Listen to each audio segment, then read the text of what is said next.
So as you guys know, for the first 10 days, you have to use a neck pillow when you sleep.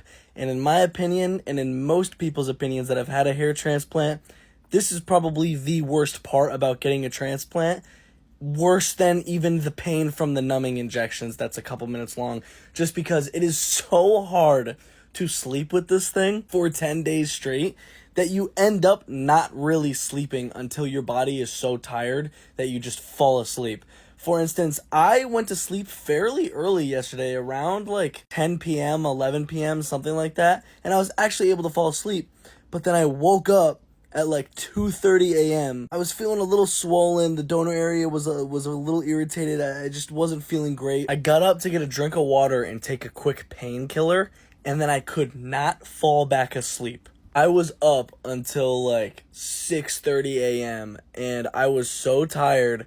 I even was like trying to watch like an ASMR TikTok to like see if I could get my mind off of how I was feeling. Luckily, I fell asleep. Now it's 10 a.m. and I just woke up and I feel a lot better right now. I'm sure you guys can tell I look a lot better. But like my girlfriend like woke up next to me to go to work and I was sitting there just like pissed off. I was like, bro, I can't go back to sleep right now. And she's like, oh, I'm sorry. And I was just, it was awful. And I said I would show and document the entire thing. So that's what I'm doing. This is the worst part. Luckily, this doesn't last long. Even though you have to sleep like this for 10 days, the feeling of uncomfortableness from it doesn't last that long. That was my third night since the hair transplant. And that's usually about the worst night because of the operation, the swelling. By like day 5, 6, you've pretty much started to heal good enough where you've gotten kind of used to it and you're good at that point, and then it's only up from there.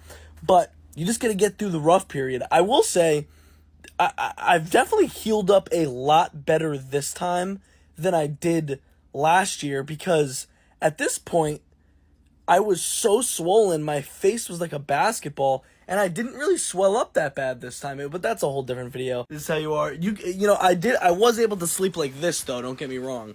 I had it against the pillow like this, and that's how you do it. But still not the greatest time, but so worth it, because when it's all said and done, it's going to look amazing. All right. I love you guys so much. Stay tuned for more updates. I'm documenting the whole thing here on TikTok. Love y'all. Peace.